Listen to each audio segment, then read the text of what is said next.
Enfim, chegou! Estamos no ar, Boletim 24 sobre moto aqui no canal Esporte Total, momentos emocionantes. Então, vem comigo, hoje batendo o recorde do número de assuntos aqui no Boletim, são 20 assuntos e também a duração dele. Um super longo boletim, mas tenho certeza que você é apaixonado por moto como nós e vai ficar até o final. Então, sem perder tempo, vamos lá com os assuntos de hoje.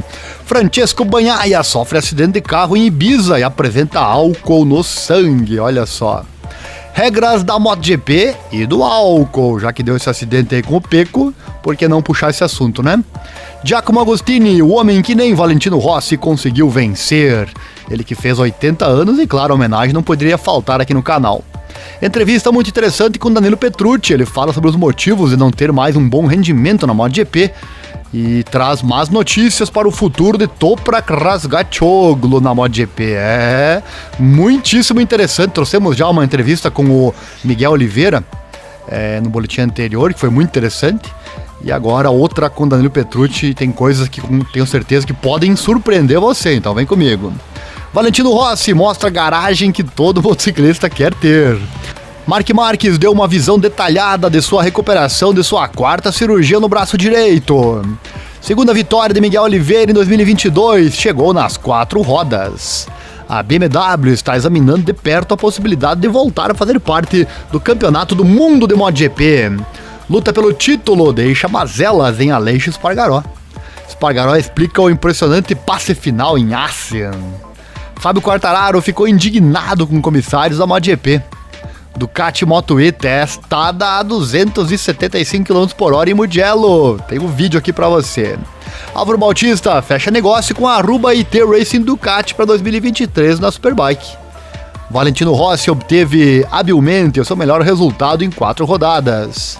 Quartararo assina novo contrato de 2 anos com a Yamaha. Futuro de Razgatlioglu esclarecido por Softoglu. Kimi Ring caminha para a falência. Mudanças em Losail, acaba o paddock, os boxes mudam de lado e não abre mais o Mundial. Gresini continuará com motos do ano anterior na MotoGP 2023. E Carmelo Espeleta admite mudanças nas regras da MotoGP. É isso que tem pra hoje, muita coisa legal, então vem comigo, vai deixando o like, já se inscreva no canal, aquela coisa toda, assim você não perde nada. E não esqueça, acesse nosso site também, informatudo.com.br/esportes, acesse lá Motociclismo News ou os demais esportes, você com certeza vai gostar, tá bom? Então bora lá que o boletim de hoje tá apimentado.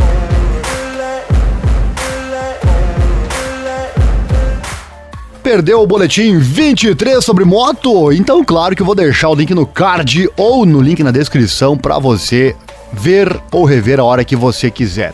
Primeiro assunto de hoje, falar do Marc Marques. Em sua última entrada no blog Box Repsol, a estrela espanhola explica os antecedentes de sua decisão de se retirar do Campeonato Mundial 2022 e enfrentar mais uma cirurgia. E ó, vem comigo, porque ele declarou muita coisa interessante que você vai acompanhar a partir de agora. Vamos fazer aqui praticamente uma cirurgia no que disse o Marc Marques. E o Marques revela que ele teve um momento ruim por 2-3 dias após a cirurgia, que viu o osso desalinhado, cortado e depois girado em mais de 30 graus, mas que seu sentimento atual é de esperança. O piloto de 29 anos, cotado para fazer um possível retorno da MotoGP a tempo do teste de Misano de setembro no protótipo Honda 2023, acrescenta que na próxima semana 6 raios-x determinarão seu caminho de recuperação e que ele foi inspirado pela lenda do tênis, o Rafa Nadal. Olha só, né? É difícil acreditar, 29 anos de idade, na flor da idade, em termos, né? Porque já está se aproximando de uma idade já complicada para piloto profissional, mas ainda com uma idade muito boa e ele passando por toda essa questão. E será que não vai repetir o mesmo erro de tentar voltar mais cedo do que deveria? Ele já tá pensando em voltar, olha só, né? Bom, vamos seguindo aqui com essa informação, enquanto você aprecia aí a foto dele e do Alex curtindo uma Estrela Galícia, né? Bebendo uma cerveja e comemorando a vitória do compatriota, o Carlos Sainz, na Fórmula 1. Você não acompanha a Fórmula 1? Nós curtimos e também narramos as corridas aqui no canal.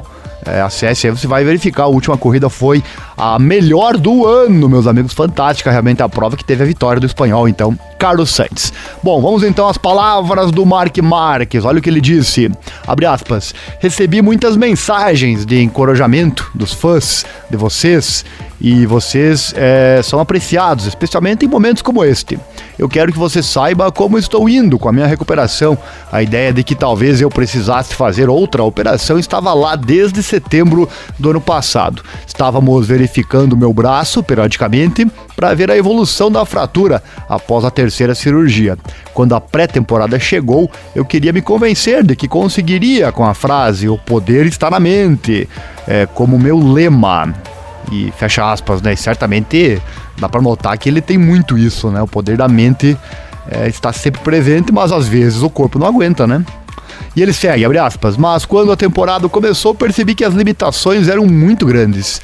Minha ideia era competir a temporada inteira, já que o osso não estava 100% consolidado desde a terceira operação, mas sabendo das minhas limitações e escondendo o desconforto para evitar questionamentos diários. Apenas os mais próximos de mim sabiam da situação.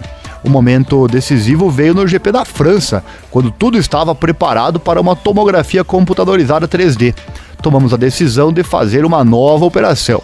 Fazer uma cirurgia nos Estados Unidos me surpreendeu muito, pela forma como eles planejaram o pré e o pós-operatório. É muito diferente da Espanha. O pós-operatório foi muito rápido, tive alta imediatamente, autorização para voar e poder voltar para casa. A preparação, por outro lado, foi muito bem planejada e tudo foi feito com bastante antecedência. Antes da operação eu estava muito bem, mas nas horas seguintes me senti pior por causa da anestesia, por causa da dor. Passei 2 ou 3 dias mal, mas como não era a primeira vez que operávamos o braço, eu já sabia como seria, sabia que a dor era normal e que depois passaria. Agora me sinto muito bem, porque não há dor. Ainda estou com o braço imobilizado e fazendo exercícios leves de mobilidade passiva. Me sinto motivado porque a sensação é boa. E estou animado para começar a recuperação assim que os médicos me indicarem, para ver se meu braço funcionará como deveria. Meu sentimento atual é de esperança, por causa da maneira como eu estava pilotando e competindo. Não me via na moto por muito mais tempo, talvez mais 1 ano ou 2. Depois da intervenção em Rochester, resta a esperança de poder continuar a competir sem dores e divertir-me na moto. Estou esperando que um raio-x seja feito na 6ª semana. Dependendo de como for o resultado desse raio-x, escolheremos o caminho para a recuperação. Até lá, estou aproveitando um pouco das férias, porque ainda não podemos começar a recuperação 100%. No momento, embora pareça que tenho muito tempo livre, planejo bem cada dia. Acordo cedo, saio para caminhar 1h30, então eu tento me manter ocupado com ligações com a equipe, com minha família e coisas da casa. À tarde, comecei a trabalhar suavemente na parte inferior do corpo e um pouco no braço esquerdo. Às vezes paro para pensar em motivação e, no meu caso, a única conclusão que chego é que a minha vem da paixão e do entusiasmo. Permanece o mesmo que tem sido por mais de 10 anos. Também me leva a pensar no objetivo, que é se divertir e competir em bom nível, sem sofrimento ou dor. Devo dizer que não estou sozinho nesse caminho para a recuperação. Tenho sido apoiado por pilotos como o Alex Crivellet, que passou por algo semelhante. Também o Alberto Puig, que é a pessoa com quem tenho mais contato, porque também é o team manager da Repsol Honda Team, e também com o Mick Durham, porque ele teve vários ferimentos graves. São as pessoas que mais me aconselharam e agradeço-lhes o apoio. Há também um ponto de referência no Rafa Nadal, tenista espanhol que, mesmo quando as pessoas pensavam que ele estava acabado, conseguiu superar a dor e vencer novamente. Estive com ele no Masters 1000 de Madrid e sei tudo o que ele sofreu, e é por isso que ele é uma referência para mim, porque embora não esteja no seu melhor, é capaz de vencer torneios como Roland Garros. Lembro que em uma coletiva de imprensa ele admitiu que a dor mudou seu humor, e eu entendo isso. Antes de me despedir, quero agradecer mais uma vez pelo apoio que recebo de todos vocês. Prometo que farei tudo o que puder para competir novamente e desfrutar de bons momentos juntos. Fecha aspas, palavras do Marc Marques. Interessante, né? Como todos nós já suspeitávamos, ele escondeu muita coisa no decorrer da sua trajetória, como ele disse, né? Só os mais próximos sabiam da situação. E é normal, né? Para evitar realmente muitas coisas desagradáveis, porque imagina tudo que ele passou e ainda está passando. E que declaração, né, meus amigos? Que declaração, como eu disse, uma cirurgia essa declaração dele, com detalhes de tudo que ele está passando nessa sua tentativa de voltar a 100%. E claro, peço sempre, deixe seu comentário. O que você acha? Veremos um Marc Marquez como antigamente, como outrora, de volta à MotoGP, ou será que isso não existe mais e o Marquez será 90%, 80% do que era? Deixe seu comentário. Será que isso aí basta para ele ser campeão novamente? Realmente é uma incógnita todo o futuro do Marc Marquez. Vamos seguindo por aqui nosso boletim sobre moto, trazendo sempre muitos assuntos importantes e interessantes para você. Tá com saudades? Tá nas férias aí da MotoGP. Lembrando que logo logo vai ter o Mundial Superbike. No nosso site informatudo.com.br/esportes, você entrando lá em Motociclismo News, você abre qualquer notícia mais recente e vai ter no rodapé sempre, de qualquer matéria, vai ter sempre o nosso cronograma com os próximos eventos. Daqui, no fim do boletim eu vou trazer certinho para você. Daqui a 15 dias, se eu não me engano, tem o Mundial Superbike. Daqui a pouco eu trago então no fim do boletim os horários. Também no fim do boletim vou trazer a classificação do Mundial Superbike e da MotoGP. MotoGP está de férias por bastante tempo agora. Enquanto isso, você vai acompanhando aqui o nosso canal e ficando por dentro de tudo que está acontecendo. Bom, trocando de assunto, falar da MotoGP, a dificuldade para ultrapassar na classe rainha é algo que foi abordado por uma série de pilotos, incluindo o próprio Marc Marquez e também a Repsol, que pediram alterações às regras por considerarem que a evolução aerodinâmica na categoria tem complicado e dificultado a margem dos pilotos para efetuar ultrapassagens. Falamos disso já, da questão da Repsol, chorando bastante, entre aspas, no boletim 22. Então vou deixar o link claro no card ou na descrição para você verificar. E agora o CEO da Dorna, ele refuta essas queixas e alega que com as regras atuais todas as fábricas podem vencer, recordando ainda que o conjunto de regras em causa foi aprovado pelos construtores por um período de 5 anos. Ainda assim, admitiu ao Motorsport Total.com que as mesmas possam ser alvo de uma revisão, desde que todas as fabricantes concordem.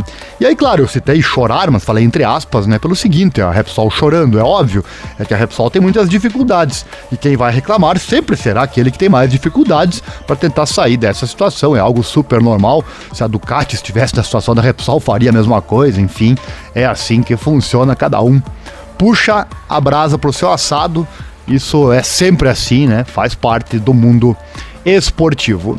E o Espeleta então disse o seguinte, olha só, abre aspas, em causa estão alterações ao regulamento técnico que foram aprovadas por todas as construtoras para um período de 5 anos.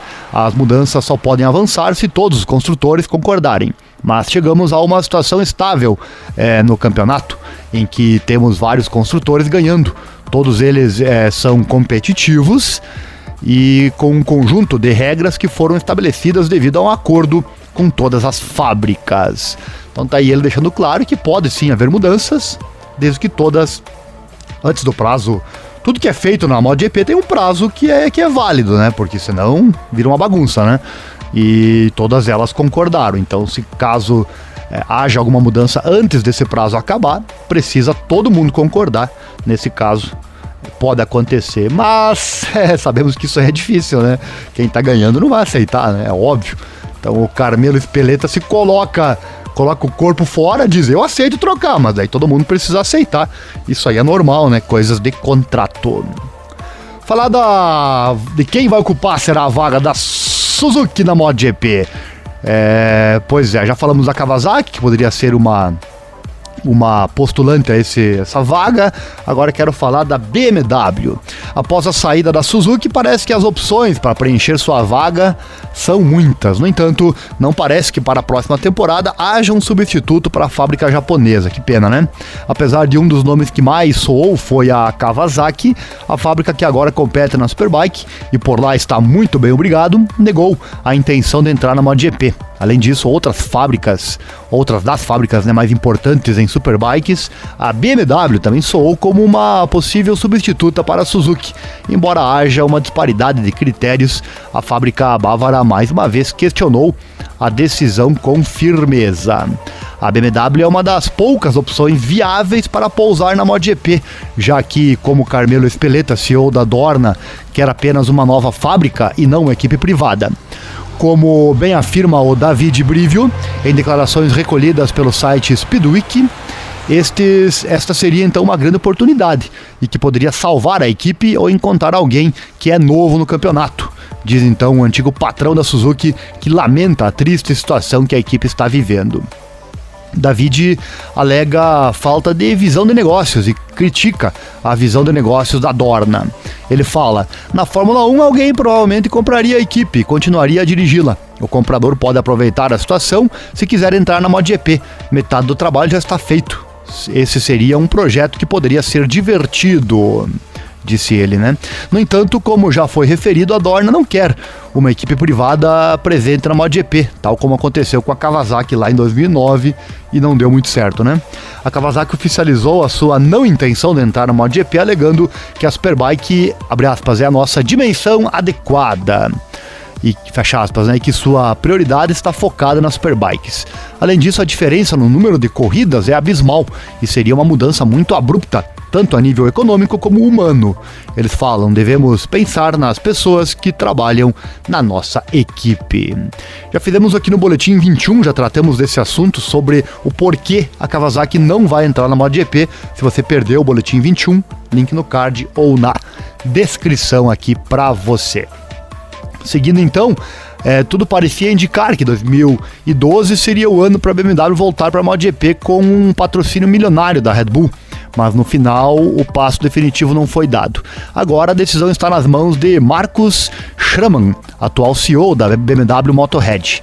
No entanto, Schramm rejeitou a possibilidade de entrar na MotoGP em várias ocasiões, e embora ainda esteja bastante contundente, parece que está começando a valorizar essa opção. Olha só, embora a temporada em Superbike não esteja indo muito bem para eles e eles não estejam alcançando bons resultados, o gerente geral da BMW ainda está confuso em continuar a exaltar seu lugar na Superbike. Abre aspas: não vamos correr na MotoGP, nós deliberadamente corremos no Mundial Superbike. Ainda tenho algumas coisas a fazer até a minha aposentadoria, mas presumo que este seja meu último emprego.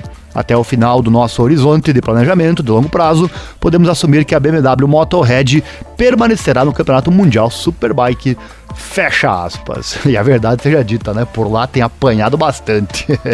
Bom, por outro lado, alguns diretores da BMW AG e também da MWM GmbH contemplam a possibilidade de a fábrica bávara entrar no Campeonato do Mundo de MotoGP. O principal problema seria dinheiro. O investimento financeiro teria que vir da BMW Motorhead. Da mesma forma, Markus Schramm está começando a olhar favoravelmente para esta opção e pode ser aprovada pelo Conselho de Administração em breve. Mark Bongers, chefe de equipe da BMW Motorhead no Mundial Superbike, também deixa uma dica dizendo que a posição da BMW Motorhead sobre o MotoGP não mudou. A MotoGP é feita pela visibilidade da marca. Somos líderes de mercado com a BMW Motorhead no segmento 500 cilindradas. Temos a marca e temos BMW Motorhead IM como submarcas, fecha aspas, acrescenta ele. Por fim, quanto à parte econômica, Bongers esclarece, abre aspas: o custo da MotoGP é difícil de calcular, nada é feito abaixo dos 40, 50 milhões de euros por ano. Tampouco é suficiente alguém dizer: aqui você tem 50 milhões por ano. Tem que haver algo por trás, trata-se de protótipos, há muito por trás disso. São necessários 100 pessoas para isso. Um compromisso de MotoGP custa 5 a 10 vezes mais caro, fecha aspas, disse ele. Então é isso, amigos, dá para entender muito bem que apesar de existir a possibilidade, a BMW é outra carta fora do baralho e o motivo é a não vontade de gastar, como no caso da Kawasaki, né? Que pena. Kawasaki realmente é muito difícil. A BMW tem essa pequena possibilidade que ele deixou claro, como você ouviu, mas o dinheiro acaba pesando, né? Inclusive é um dos motivos da Suzuki aceitar quebrar o contrato. da MotoGP, porque a multa é menor do que ela gasta em um ano de MotoGP, né? Então, acho que a Dora deveria melhorar esses contratos aí para evitar essas quedas. É verdade, a multa contratual da Suzuki é menor do que esse custo anual citado, né, de 40 a 50 milhões de euros por ano. Então vai poupar saindo da MotoGP a Suzuki, infelizmente, né? Poupar no sentido do gasto direto. Claro que aí nem se fala toda a perda dela com relação à marca. Daqui a pouco pode perder fãs, vender menos moto, enfim, né? Eu me refiro unicamente ao gasto direto, que é o custo anual para desenvolver a moto, para correr, e quanto é o custo do contrato. Então a Suzuki, infelizmente, decidiu correr da raia, né? Que pena, que pena. Bom, deixe seu comentário aí. Será que temos alguma outra marca que possivelmente possa entrar na MotoGP? Só o tempo dirá, né? Trocando de assunto, falar do Miguel Oliveira, ele venceu a sua segunda corrida do ano e foi nas 4 rodas. Olha só, Miguel Oliveira ganhou a primeira corrida do Campeonato Português de Velocidade, o CPV, em Vila Real, entre os carros TCR. No absoluto, o piloto da MotoGP foi o 4º qualificado, a par do pai dele, o Paulo Oliveira. Estas corridas têm, no caso das duplas, revezamento no cockpit. Depois de arrancar de 10º, Miguel Oliveira, do Hyundai 888, fez uma prestação sólida ao longo da prova, conseguindo fazer uma evolução positiva e constante na classificação, mantendo-se à margem de contratempos. Em uma volta já tinha subido um lugar, dando continuidade à recuperação de forma gradual. Foi na 18ª das 20 voltas que o carro de Miguel Oliveira, que entretanto já tinha entregue o volante a Paulo, chegou a 4º e se posicionou em primeiro entre os TCR, depois de se desfazer de Francisco Moura. O piloto do Cupra teve problemas depois de comandar durante várias voltas, acabando apenas em 5º a mais de 1 minuto do vencedor absoluto, o Francisco Carvalho da McLaren. Com o 4º posto final, Miguel e Paulo Oliveira foram os mais fortes dos TCR, batendo Moura nessas contas por 37,882 segundos. O piloto nortenho é um dos que compete a solo. Você que está aí assistindo este boletim, vou deixar um bônus para você. Olha só essa foto legal aí que está na tela. O Miguel Oliveira pequenininho. Será quantos anos ele tinha aí? 12, 13? E junto com o nosso super Alexandre Barros, dando autógrafo para ele. É uma coisa que você ganha aqui no canal, né? Olha só que foto bacana para esse dia de hoje, né? Miguelito Oliveira junto com o nosso brasileiro Alex Barros, nosso ícone da MotoGP. Será que um dia vai ter outro Alexandre Barros na MotoGP? Estamos aguardando, né? Estamos aguardando. No fim do vídeo, do boletim aqui, eu vou trazer informações sobre as nossas possibilidades reais na MotoGP. Alguns entram e outros saem, né? Valentino Rossi foi o melhor resultado da lenda do motociclismo italiano até agora em sua temporada de estreia nas 4 rodas. Ele obteve habilmente então seu melhor resultado, olha só. Ele teve um dia para esquecer no sábado, girando durante a qualificação e falhando em terminar a primeira corrida de sprint do fim de semana na pista, que fica a uma curta distância de Tavullia, sua cidade natal lá na Itália. Vou deixar um vídeo para você, eu não posso pôr aqui no canal, devido a o YouTube gosta de derrubar vídeos que botam vídeos de terceiros, né? Então lá no site informatudo.com.br/esportes, no Motociclismo News tem esse vídeo. O link é o primeiro aqui na descrição, só clicar. Tudo que eu falo aqui no boletim, o link tal, coisa tal, tá tudo lá, no mesmo link aqui na descrição, tá bom? Tudo que eu tô falando aqui no boletim, inclusive, está lá também no site. E no domingo, o Rossi então demonstrou sua promessa ao volante. Ele e o companheiro de equipe da equipe WRT, #46 Audi, o Frederik Vervisch, se classificaram pela primeira vez em P7. Esse vídeo que eu falei é sobre o Rossi nos trabalhos ali com o carro, bem legal de ver ele na pista também, então acesse lá que vale a pena. E o Vervisch começou a corrida e fez um excelente progresso para terminar em 7º. Quando o Rossi assumiu, ele defendeu de forma impressionante da pressão de Julius Gonon para terminar em 5º. A corrida foi vencida pela dupla do Team WRT, Charles Wirtz e o Dries Van Toor. Mas Rossi agora com 43 anos de idade e tendo abandonado a MotoGP no fim do ano passado, alcançar um resultado tão sólido no circuito onde venceu 3 vezes nas 2 rodas, certamente deixou os fãs de Misano felizes. Tá aí o canal Esporte Total atualizando você também sobre Valentino Rossi. E agora essa notícia que eu trago, essa informação, vai te deixar babando aí, pode ter certeza. E olha só, obviamente mesmo que Valentino Rossi saísse da MotoGP, ficou claro que não era um adeus ao mundo das 2 rodas, obviamente não poderia ser, né? Ele nem ia deixar o mundo do automobilismo por completo, já que compete nas 4 rodas para curar o desejo de correr que poderia ter na ausência das motos. Ele que um ícone, com certeza, da moto velocidade. E fica até o final do vídeo. No final tem Giacomo Agostini, meus amigos. Tem uma super homenagem lá. O homem que nem Valentino Rossi conseguiu vencer, né? No fim do vídeo, a última matéria é essa do Giacomo Agostini, conforme eu prometi no boletim anterior, né? Promessa aqui é dívida. Bom, seguindo aqui com o Dottore, ele mostra ao jornalista Graham Benzinger sua garagem, que é claramente algo que todo motociclista gostaria de ter em casa, cheia de motos de diferentes marcas e modelos. Resumindo, um paraíso para quem é apaixonado por 2 rodas e que também tem o bônus de ser fã do Rossi. E nesta garagem, ou museu, como queira, Rossi também tem todos os seus trajes e algumas mini-motos com os números dos seus alunos da academia, juntamente com algumas carenagens marcadas com Grazie Vale, que seria grato Valentino, possivelmente seu último dia na MotoGP. No vídeo, aos poucos, ele mostra todos os detalhes das motos, incluindo um adesivo dos seus bichinhos na parte de trás do banco da moto. Chegando também uma moto de Luca Marini. Rossi admite que quando o irmão está na pista, isso assusta.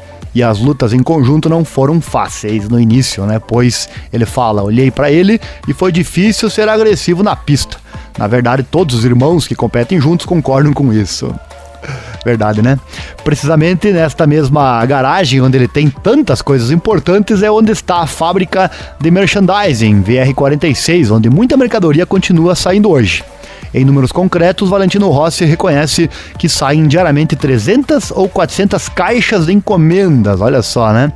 Esta é uma prova clara de que, embora ele não esteja mais competindo na MotoGP, seus fãs ainda são leais, comprando seus itens para mostrar seu apoio ou simplesmente, né, porque gostam dos seus produtos. Afinal, ter o número 46 na roupa é algo bacana, né? Além disso, a fábrica oferece mais de 100 empregos que ajudam a economia da cidade, a economia de Tavullia. E dentro da garagem, ele mostra também a Moto 3 do Sky VR46, que hoje já não está mais na categoria pequena, e que são como um tesouro para recordar aqueles anos. A atual é a Money VR46, onde Marini e Bezzecchi competem com 2 Ducati, uma moto que justamente Valentino Rossi não era muito bom. Dando continuidade ao tour por este espaço, Valentino mostra o merchandising que foi discutido anteriormente, sendo este site a sede principal de todos os seus produtos oficiais da marca VR46. E claro, né, o vídeo vai estar aqui no link da descrição. Você que acompanha sempre o boletim já sabe, né? Mas se não souber, pode assistir o boletim até o final, e no final do boletim você acessa o primeiro link na descrição. Tudo que eu falei que não está aqui no vídeo vai estar nesse primeiro link na descrição, incluindo esse vídeo do canal ali do Graham, onde ele anda. E olha, assista, se você é fã do Valentino, vá lá babar, porque é sensacional a quantidade de motos que ele tem, as roupas. E ele também ele apresenta tudo, o Valentino. Se você tiver dificuldade com a linguagem, basta acionar ali no YouTube, tem a opção de acionar legenda automática, traduzir automaticamente, e depois você coloca em português lá, e você vai poder, caso você não entenda. Eu não me lembro agora se ele fala em italiano ou em inglês, eu acho que é em italiano. Mas não importa, você clica lá em traduzir automaticamente e você não perde nada. Seguindo, falar da Gresini, a Gresini formou parceria com a Ducati como equipe satélite na MotoGP para a temporada 2022, num contrato que se estende até o término do próximo ano.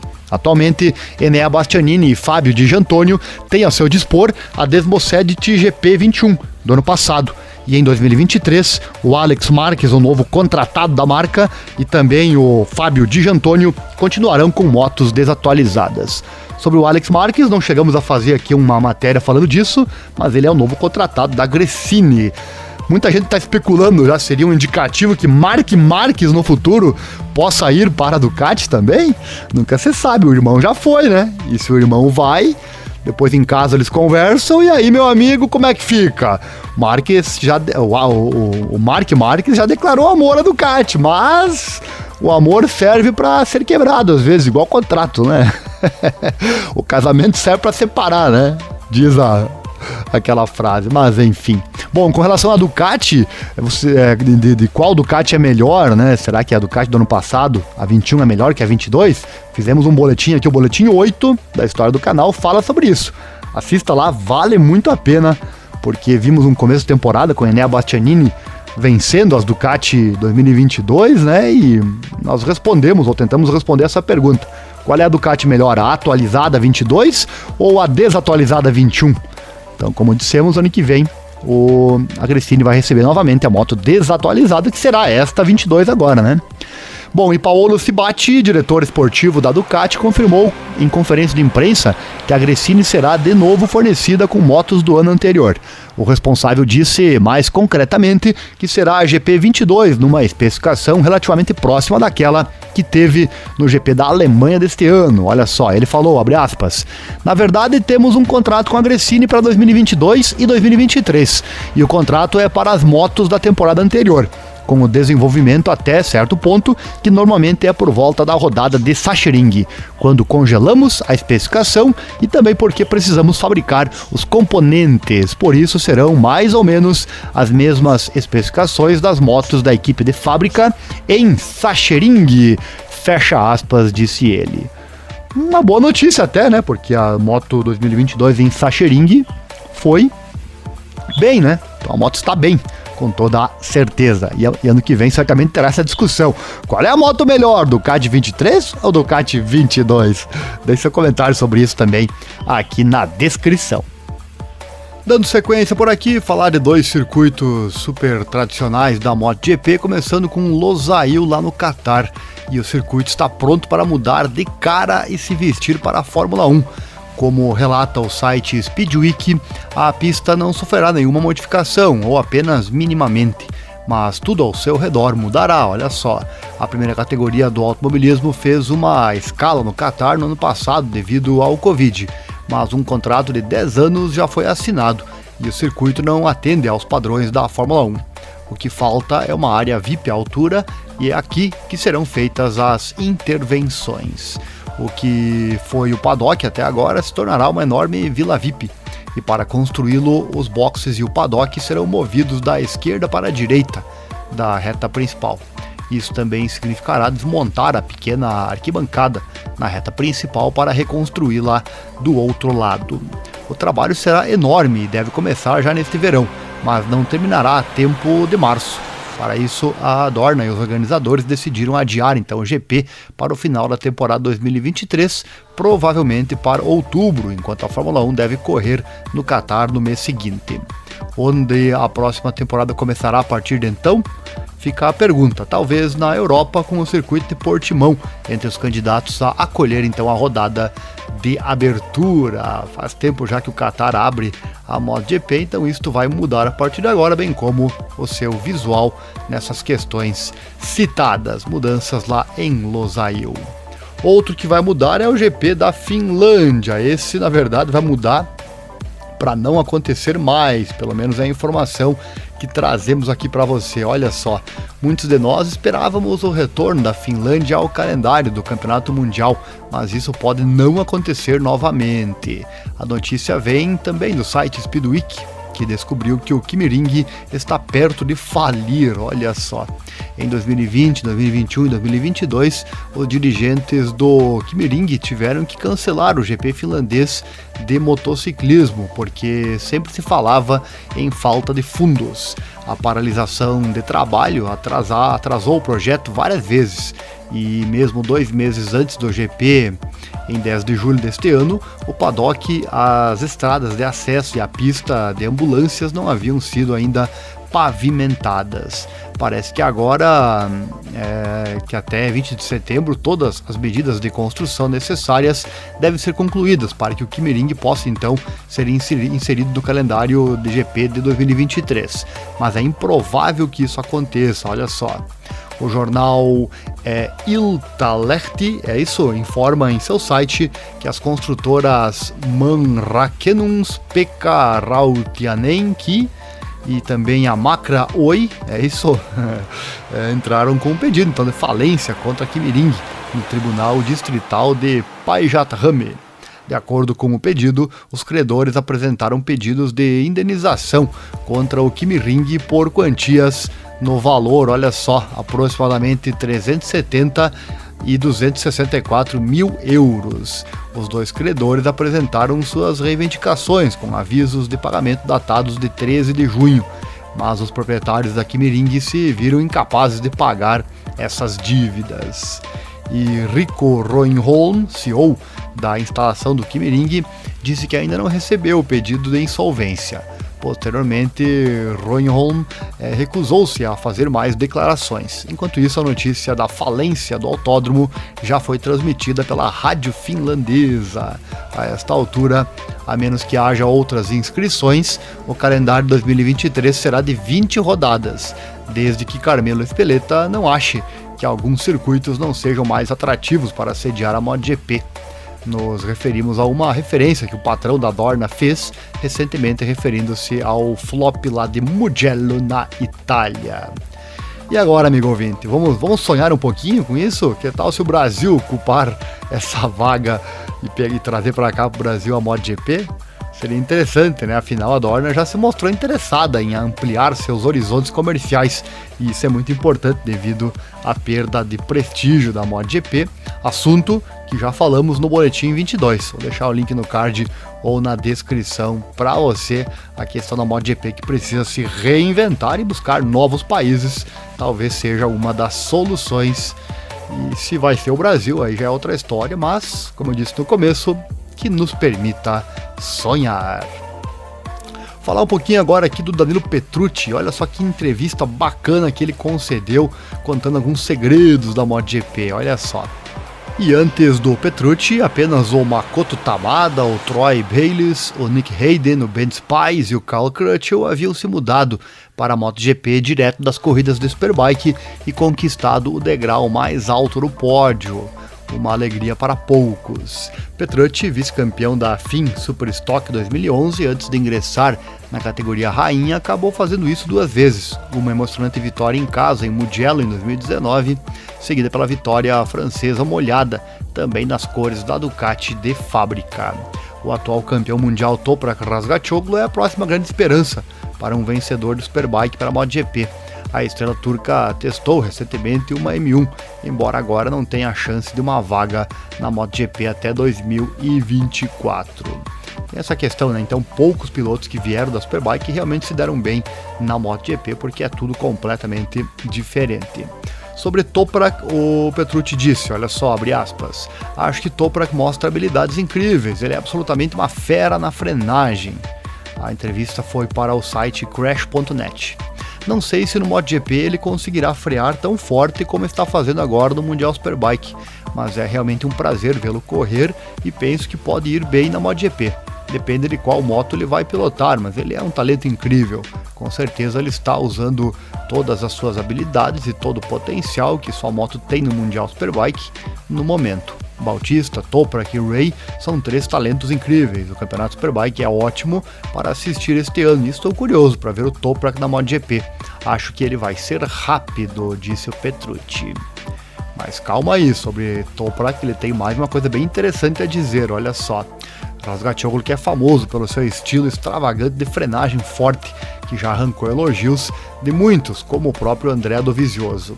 Mas Petrucci, cuja maior força também estava nos freios, alertou que o caráter dos mais recentes pneus Michelin recompensa a velocidade nas curvas na MotoGP e não tanto a frenagem. Olha só, ele fala: você não pode frear tão forte quanto fizemos no passado na MotoGP, porque os pneus são muito sensíveis. As minhas dificuldades começaram no início de 2020, quando o pneu traseiro revisto não me ajudou a parar a moto. Então piorei na frenagem, que era o meu ponto mais forte. Você pode ver claramente que na frenagem tivemos um pouco de travamento, mas se você comparar com fotos de alguns anos atrás, as motos estavam freando com o pneu traseiro alto no ar até a curva.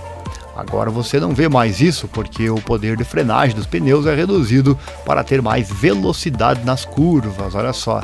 Então você não pode fazer uma grande diferença na frenagem, você pode fazer mais diferença na velocidade e aceleração nas curvas. Comecei a lutar com isso, eu estava tão forte em 2017, 18 e 19, quando a construção do pneu traseiro era tão difícil e sempre escolhemos o composto mais macio e tentamos administrar a corrida. O Dovi foi muito bom a gerir o pneu durante esse período, para ser rápido nas últimas 10 voltas. Ao mesmo tempo, Pedrosa estava realmente em apuros, porque uma construção de pneu tão forte não o ajudava com seu peso leve. Mas talvez estivesse me ajudando, porque me lembro de tantas vezes que fui o mais rápido no FP3 nas condições frias da manhã, porque consegui empurrar o pneu. Desde 2020 isso não era mais possível para mim, mas se você vir Dani no Red Bull Ring no ano passado, por exemplo, ele foi o mais rápido que todos os outros KTMs no TL3. E outra nova dimensão para Razgatlioglu enfrentar na MotoGP seria o nível avançado da aerodinâmica, cada vez mais culpado por dificultar as ultrapassagens. Sobre isso ele fala: na MotoGP agora é muito difícil ultrapassar, porque as motos são muito rápidas na reta e muito precisas com a aerodinâmica. É especialmente difícil fazer ultrapassagens porque a aerodinâmica não ajuda quando você está no vácuo, você não sente a vantagem. Em vez disso, você sente mais a desvantagem na frenagem. Você precisa estar fora da linha para tentar uma ultrapassagem, porque se você frear atrás de outro piloto, você simplesmente não tem ar para pará-lo. E todas essas pequenas coisas tornam a qualificação muito mais importante. Você tem que começar em uma boa posição e depois é uma questão de ter o melhor pneu possível nas últimas 10 voltas. Mas para fazer isso, você não pode forçar os pneus fazendo ultrapassagens, tentando frear com mais força ou empurrando mais o pneu traseiro. Todo ano é muito mais difícil nesse aspecto. Palavras do Petrucci. Inclusive tem já um boletim aqui no canal que fala sobre essa questão. É outro grande manual de pilotagem, dessa vez com o próprio Miguel Oliveira. Vou deixar o link aqui no card ou na descrição para você assista, porque vale a pena. Esse aqui é um manual com o Petrucci e tem mais ainda. E esse link que eu deixo no card ou descrição é um manual sobre pilotar MotoGP com o pilotaço aí Miguel Oliveira. O boletim é o boletim 22. E além dos seus estilos de frenagem forte, outra semelhança entre Petrucci e Razgatlioglu, que pode ser uma preocupação potencial para a estrela turca, é o tamanho físico, olha só. Com 1,81 metros e cerca de 80 quilos, Petrucci passou grande parte da sua carreira em grandes prêmios, travando uma batalha cada vez mais difícil para superar o tempo perdido para seus rivais mais leves em aceleração. A boa notícia para Razgatlioglu é que, embora um pouco mais alto que Petrucci, ele tem 1,82 de altura, ele pesa apenas 68 quilos, o que lhe dá uma relação peso-altura quase idêntica ao atual candidato ao título de MotoGP, Aleix Espargaró. Inclusive já falamos aqui no canal sobre a semelhança física de Toprak e o Valentino Rossi, né? Abre aspas, agora se você é baixo e leve, tem uma vantagem. O meu problema no ano passado foram as retas e este handicap de 0.2, 0.3 segundos é algo que não se pode mais dar na MotoGP. Se você está 10 kg mais leve, pode ter 0,2, 2 décimos de vantagem na reta, que em uma corrida de 20 voltas fica a 4 segundos do final. Vimos que a diferença entre mim e as outras KTMs no ano passado era de 0,3, 0,4 décimos, porque eu era maior e as motos estão ficando cada vez menores. Acho que a coisa certa seria colocar um peso mínimo de piloto mais moto, como na Moto 2 e na Moto 3, palavras do Petrucci. É um conceito que foi regularmente apresentado no passado, mas nunca adotado para a classe rainha. Petrucci fala: alguns pilotos menores seriam penalizados, mas podem aumentar seu peso ganhando mais músculos. Isso é muito fácil de fazer, e se você ganhar músculos, você é mais poderoso e pode andar de moto melhor. Mas se você pensar em mim, no ano passado eu estava com 81 quilos, com 9% de gordura, o que é bastante baixo. Atletas masculinos de elite normalmente têm 6 a 13% de gordura corporal. E ele fala, sim, foi possível baixar meu peso para 75 quilos, mas não foi possível andar de moto. Quer dizer, eu tentei no início de 2018, estava com 76 quilos, mas não tinha energia. Lembro que durante 2 meses, dezembro e janeiro, comi apenas uma batata e uma cenoura no jantar, com 2 ou 3 pedaços de brócolis. Olha só, né? Tudo cozido no vapor. Cheguei à Tailândia para testes, 5 quilos mais leve, mas simplesmente não era possível para mim suportar esta situação, porque a diferença para o piloto mais leve ainda era de 15 quilos, mas agora minha condição física, força, resistência, estava pior. O tamanho sempre foi meu problema na MotoGP, e talvez definir um peso combinado possa ajudar alguns pilotos que estão com dificuldades. Se você olhar agora para o grid da MotoGP, eles estão ficando muito pequenos. Espargaró é bem alto, 1,80 de altura, um pouco mais baixo que eu, mas é muito, muito magro, 66 quilos. Acho que eu vi Luca Marini, 1,84 de altura e 69 quilos, reclamando do mesmo problema que eu. Quando você só precisa encontrar 2 décimos ou 3 décimos na reta sobre aceleração, o que pode realmente mudar sua corrida e seu campeonato, é realmente decepcionante. Como você está lutando com os melhores do mundo, todo mundo é tão bom em tudo, e perder algo só porque você é mais alto é difícil de aceitar. Que coisa, hein? Que desabafo do Danilo Petrucci. E depois que o pneu traseiro revisado aumentou seus problemas de tamanho em 2020, eu já tinha perdido ele tinha perdido já o seu assento de fábrica na Ducati para o Jack Miller, e Petrucci começou de novo com o retorno ao status de satélite na Tech 3 KTM para 2021. Petrucci passou grande parte da sua carreira como piloto satélite, incluindo 6 pódios e 2 voltas mais rápidas para a Pramac Ducati de 2015 a 2018, resultados que o levaram a substituir Jorge Lorenzo na equipe de fábrica. Mas a margem cada vez mais tênue entre o sucesso e o fracasso na MotoGP novamente provou ser insuperável na RC16. Ele fala, na MotoGP, 99% não é suficiente. Ele que tem 31 anos de idade. Estar entre os 10 primeiros ou fora dos pontos é uma questão de 2, 3 décimos. Mas para um piloto, a sensação que você tem por dentro é uma grande diferença. Lutar pelo top 10 ou top 5, ficar por lá, é algo que sempre gostei no passado. Mas quando em 2020 e 2021 eu estava lutando para conseguir os pontos e não me divertindo, tudo ficou mais difícil, especialmente quando você dá o seu melhor em casa, na pista, na garagem, e os resultados não estão chegando. É algo que realmente destrói seu cérebro. Naquela altura, eu era um dos pilotos da velha escola na MotoGP, mais pesado, não fisicamente a 100%, porque tive muitas quedas durante minha carreira, não foram grandes, mas foram aumentando com a idade. Então decidi que se quero ficar na MotoGP, não é para ficar atrás. Reconheci que não era o melhor e não posso ganhar mais corridas, a menos que chova, fecha aspas, disse o Petrucci. E o tamanho do piloto também o exclui dos testes de pilotagem da KTM MotoGP. Ele fala, tivemos algumas conversas sobre isso com a KTM, mas eles disseram que se você for um piloto de testes para nós, teríamos o menor piloto com o maior piloto, Pedrosa e você. Então, que caminho seguiríamos? Não precisa nem dizer qual dos dois escolheriam, né? Em parte para fugir de tanta negatividade e rejuvenescer seu amor pelo motociclismo, Petrucci saiu da estrada, literalmente, para sua próxima aventura na forma do Rally Dakar. Ele fala, o Dakar para mim foi um grande alívio, porque mostrou, especialmente para mim mesmo, que ainda sei andar de moto.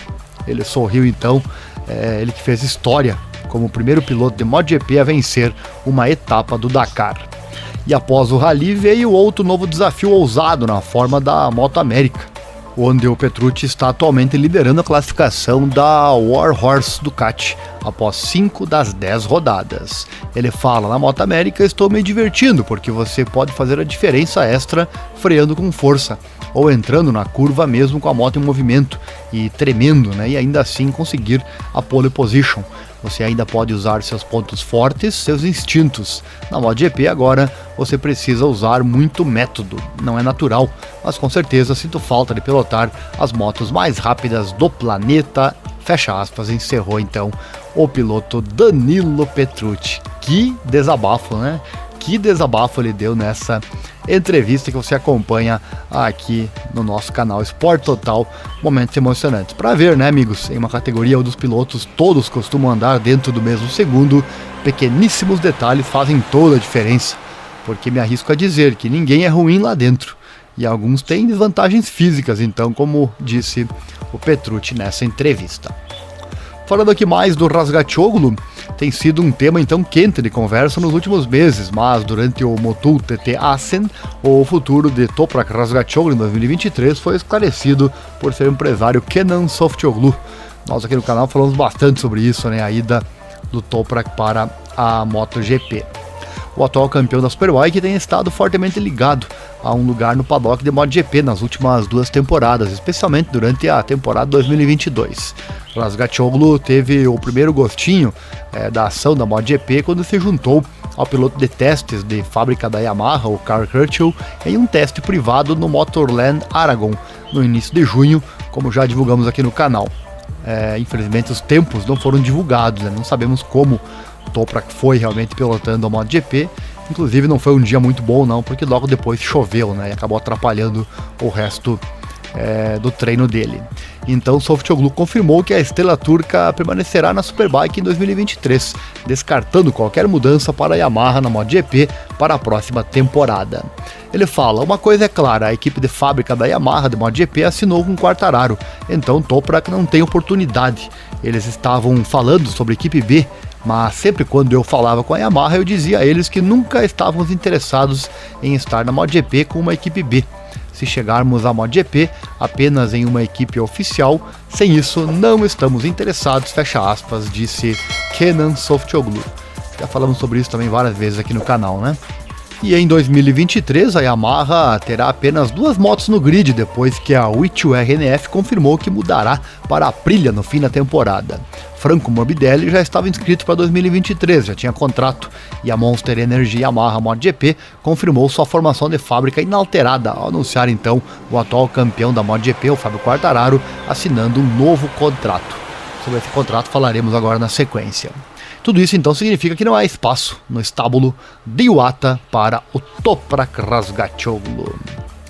E abre aspas, a Yamaha perdeu a sua segunda equipe, sua equipe de fábrica está cheia, por isso estaremos na Superbike no próximo ano. Palavras do Softoglu. Softoglu que é o mentor da carreira do Toprak. E uma coisa é clara, ele fala, em 2024 podemos falar em qualquer marca, qualquer equipe de MotoGP, mas se Toprak vier para o paddock de MotoGP, não virá com uma equipe B. Se ele vier ao paddock, será apenas como equipe oficial, sem isso ele ficará na Superbike. Vou colocar meus pilotos apenas em uma equipe oficial. Inclusive já falamos também aqui no canal, o Toprak deu uma entrevista em que ele disse que quer ser lenda do Mundial Superbike. Essa entrevista do Toprak está no boletim 22, que já está aqui no card ou no link na descrição. Veremos então Razgatlioglu na MotoGP em 2024? Bom, essa pergunta está sem resposta e estará na boca de muitas pessoas antes das campanhas 2023. Vamos aguardar, né? E Quartararo então, enfim, ele assinou seu contrato com a Yamaha. Após meses de especulação, o futuro do campeão do mundo de MotoGP está agora claro. Fábio Quartararo permanecerá na equipe Monster Energy Yamaha por mais 2 anos, depois de assinar então um novo contrato até o final de 2024. O francês estava em negociações com outros fabricantes da MotoGP, mas ele comprometeu seu futuro com a fábrica de Iwata ao concordar com um novo contrato de 2 anos. Quartararo mostrou grandes habilidades, camaradagem e consistência até agora em seus 2 anos com a Yamaha Factory Racing Team no Campeonato Mundial do MotoGP. A parceria de sucesso levou ao seu primeiro título de Campeonato do Mundo de MotoGP no ano passado, na sua primeira temporada com a equipe de fábrica. E atualmente ele também lidera a classificação de 2022 com 21 pontos. Certamente a Yamaha não precisa de um piloto melhor que ele, não é verdade? Na verdade, nem tem alguém melhor que ele hoje na MotoGP. E outros destaques da Yamaha no currículo do francês são 6 vitórias em corridas e 14 pódios com a equipe de fábrica nas temporadas de 2021 e 2022 até agora, além de 3 vitórias em corridas e 10 pódios com a equipe satélite nos 2 anos anteriores. Um fator que contribuiu para seu sucesso foram suas 16 pole positions e 38 largadas na primeira fila, de um total de 59 finais de semana de grande prêmio a bordo da YZR M1. É muita coisa, né? Essas conquistas, além de seu talento inegável, motivação inigualável e personalidade contagiante e também alegre, deixaram a Yamaha totalmente confiante em sua parceria com o jovem de 23 anos. Em entrevista, Fábio disse: "Estou muito feliz em anunciar a todos vocês que vou ficar com a Yamaha por mais 2 anos. No passado, subir para a MotoGP com a Yamaha e depois para a equipe de fábrica era óbvio.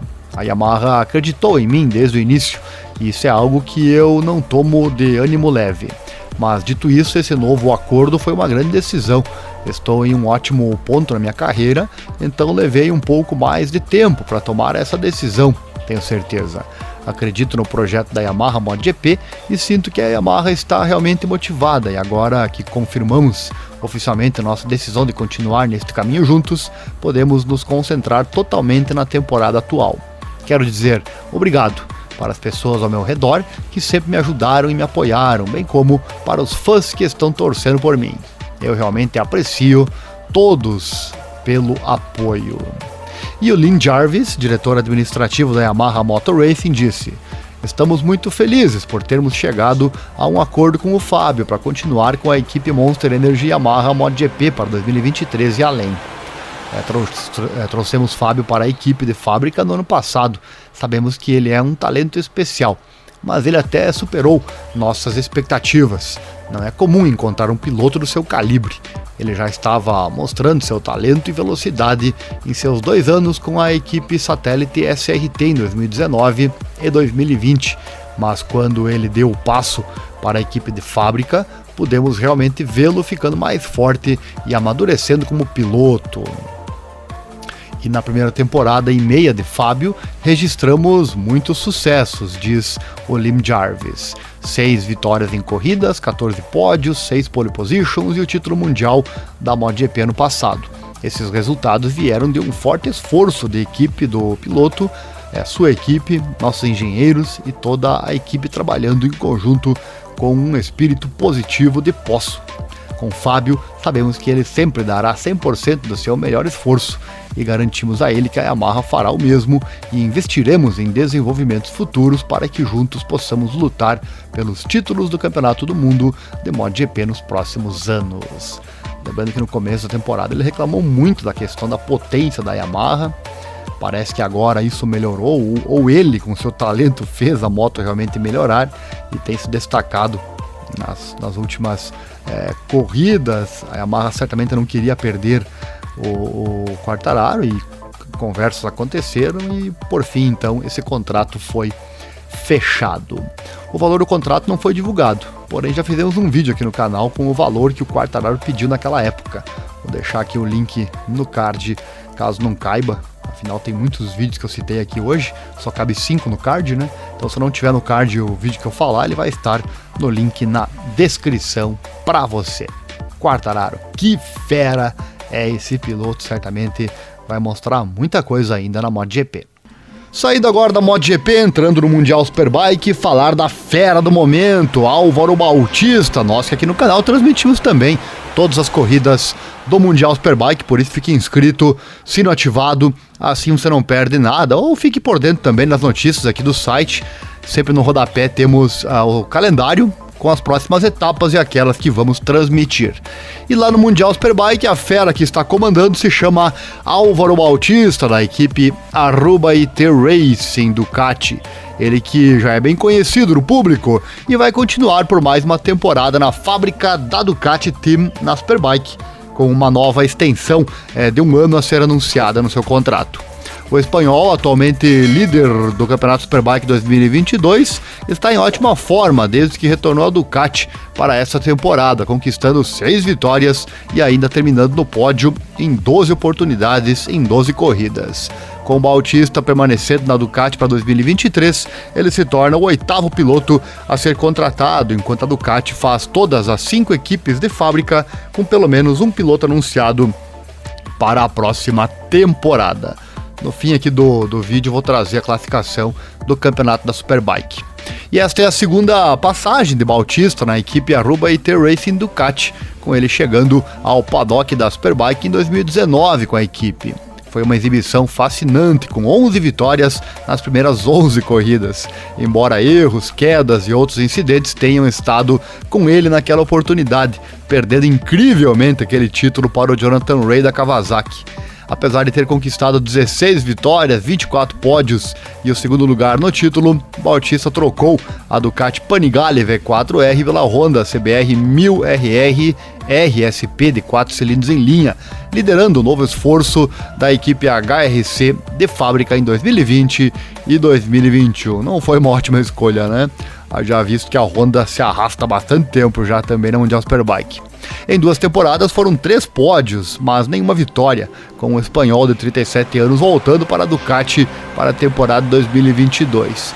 Provou ser uma mudança inspirada, perdendo uma vitória na última volta na primeira corrida da temporada, enquanto 6 vitórias se seguiram desde então. Um fato como esse que ele passou, né, mostra bem que não adianta, a moto é muito importante. Claro que o piloto tem que ser bom também, de nada adianta uma moto boa se o piloto não for ruim, não for bom, for inconsistente, jamais conquistará vitórias. Mas um bom piloto, se a moto não ajuda, também é bastante complicado. Claro que há casos, às vezes, em que isso varia, mas normalmente é isso aí, né? Tanto que de uma temporada para outra a diferença foi enorme. E falando sobre o novo contrato, o Bautista expressou a sua alegria em continuar com a Ducati por mais uma temporada. Ele falou: "Estou muito feliz por poder continuar pelo menos mais um ano com a equipe Aruba IT Racing Ducati, que representa uma família para mim. Sempre me senti bem com essa equipe e desde que voltei, os sentimentos foram ainda mais positivos do que na temporada 2019. Quando algo funciona tão bem, só podemos continuar trabalhando, olhando para frente. Sinto que ainda estou no topo. Sinto que ainda posso dar muito, fisicamente e mentalmente. Acho que este é o melhor momento da minha carreira. Também estou muito satisfeito por continuar trabalhando com a Ducati, uma fábrica muito importante, orientada para a tecnologia, sempre à procura de desenvolvimento. Fazer parte desse projeto, desta equipe, é algo incrível a nível pessoal." E o chefe da equipe, o Stefano Secconini, também comentou, sempre acreditei em Álvaro do ponto de vista esportivo e sempre tivemos um relacionamento pessoal muito bom, mesmo quando nossos caminhos se separaram temporariamente. Quando decidimos apostar nele novamente, no verão passado, algumas pessoas chamaram essa jornada de aposta muito arriscada, mas havia a convicção de ambos os lados de que estávamos fazendo a escolha certa. Os resultados até agora confirmaram nossa decisão e nos deixam felizes. Esta é também a razão pela qual estamos felizes em continuar nosso relacionamento com Álvaro, pelo menos mais um ano. Hoje queremos fazer uma pequena exceção à regra e brindamos a sua renovação. Já a partir de amanhã, voltamos a trabalhar para nos prepararmos da melhor forma possível para as corridas. A temporada ainda é longa e sabemos muito bem que não podemos baixar a guarda. E o gerente-geral da Ducati Corse, o Luigi Dall'Igna, compartilhou a alegria da renovação de Bautista. Ele falou: "Estamos muito felizes por poder continuar junto com Bautista em 2023. Ele agora está liderando o campeonato. Não surpreendentemente, uma temporada maravilhosa, lutando de forma inteligente pelo título mundial.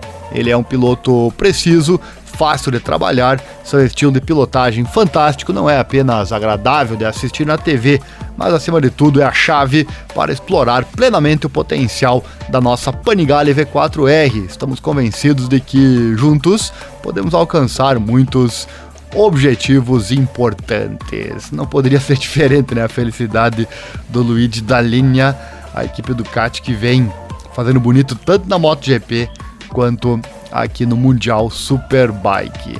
Então é isso, no passado a Ducati foi muito bem, mas o piloto Scott Redding não conseguiu o título e ele é até um outro exemplo de piloto bom que vai para uma equipe fraca, no caso foi para a BMW e tá lá também sofrendo bastante, como sofreu o Álvaro Bautista em tempos de Honda, né? Então agora a Ducati tem um ótimo piloto, quem sabe, aí seria mais um C, né? Se Scott Redding estivesse na Ducati, será que estaria ele disputando o título? Ou será que o Álvaro Bautista é que tá fazendo isso? São Cs que jamais teremos a resposta, né? Mas seguramente, como eu falei antes, a moto boa, com um piloto estável, ela conquista muita coisa. Vou deixar um vídeo, inclusive, aqui ou no card, ou no link na descrição, sobre a ida do Scott Redding à BMW, porque ele fez aquilo. Uma moto tão boa, ele saiu e foi para uma equipe complicada, né, que é a BMW, assim como é a Honda também, né? Então nesse vídeo nós contamos o que se sabe sobre essa ida estranha do Scott Redding para a BMW. E por falar em Ducati, olha só a máquina que a Ducati está apresentando para as motos elétricas 2023. Moto E testada a 275 km por hora é o assunto que eu trago agora na sequência para você. Olha só. Como já anunciamos aqui no canal, a Energica ela vai deixar de fornecer as motos para a Taça do Mundo de Moto E, que é uma das categorias da MotoGP, né? Para passar então a ser a Ducati a fabricar as novas versões das motos elétricas. E a fábrica de Borgo Panigale já testou a máquina em Mugello, e os seus cerca de 150 cavalos de potência permitiram a Michele Pirro, piloto de testes da Ducati Corsa, atingir 275 km por hora, olha só. Eu vou deixar, eu não me aprofundei muito sobre os detalhes dessa moto, só sei dizer que ela é linda realmente na parte externa, mas eu vou deixar um vídeo que explica tudo, cada item dessa supermoto, tem o vídeo também do Michele Pirro andando na pista. Vou deixar esse vídeo aqui, não posso pôr aqui no YouTube, eu vou deixar ele no link na descrição. Tudo que eu falo aqui no canal você sabe já, né?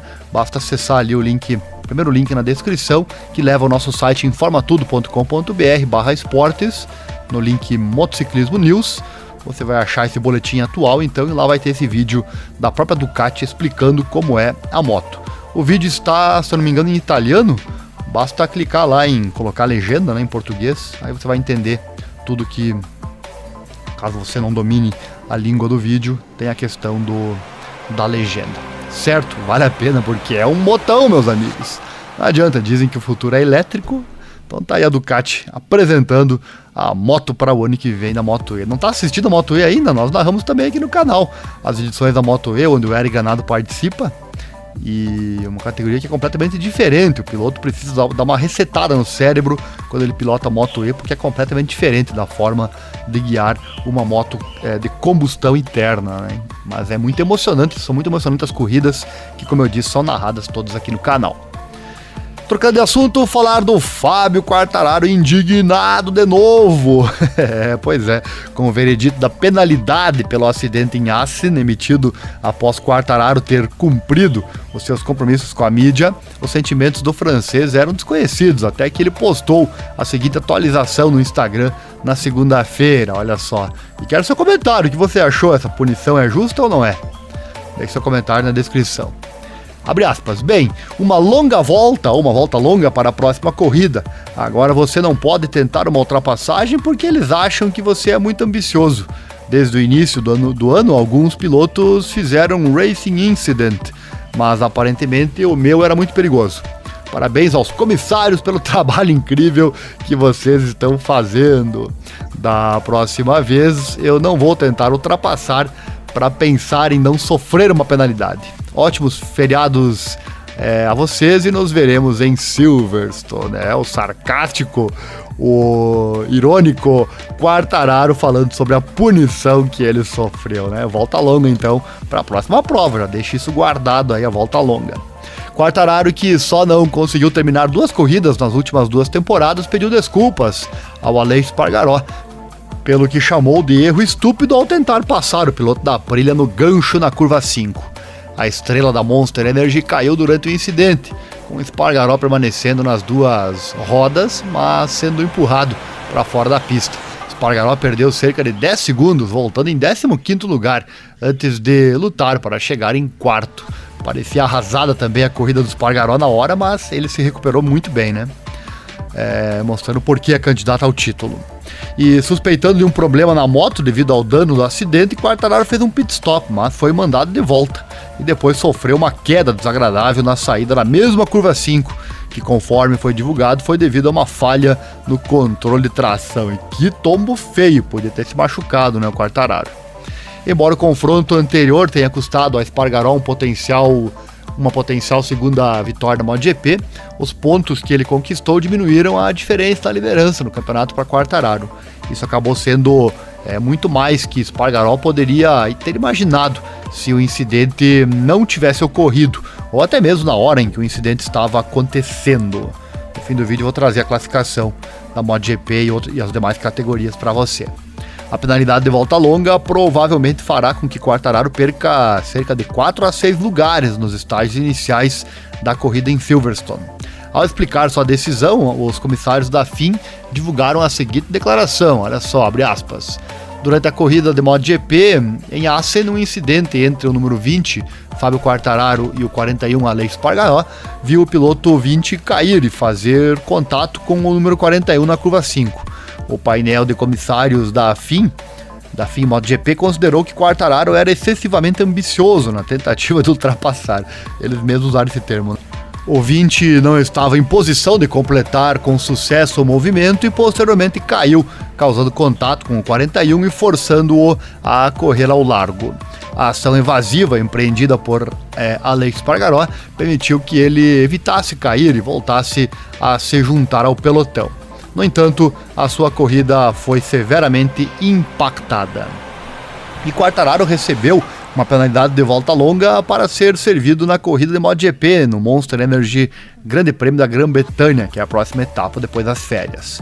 O post de Quartararo segue com comentários do diretor da equipe, o Massimo Meregali, que classificou a decisão de penalizar o campeão da MotoGP como não apenas dura, mas inconsistente. Olha só, abre aspas, vemos o primeiro incidente de Fábio como um incidente de corrida e sentimos que a decisão da direção da corrida de lhe dar uma sanção para a próxima corrida não é apenas dura, considerando que ele não derrubou ninguém com ele e Aleix ainda marcou pontos, mas também não é consistente com incidentes de corrida que vimos em GPs anteriores que ficaram impunes. Meregali parece destacar que nenhuma penalidade foi aplicada a Takaaki Nakagami por causar um acidente com vários pilotos, incluindo uma fratura no pulso do Alex Rins em Barcelona. Um incidente na largada em Assen entre Joan Mir e Luca Marini, que deixou o italiano com uma asa quebrada, arruinando também sua corrida, também ficou impune. E Meregali tem razão, né? Parece estar havendo 2 pesos e 2 medidas. O que você acha disso? Deixe seu comentário aqui na descrição. Uma pena realmente.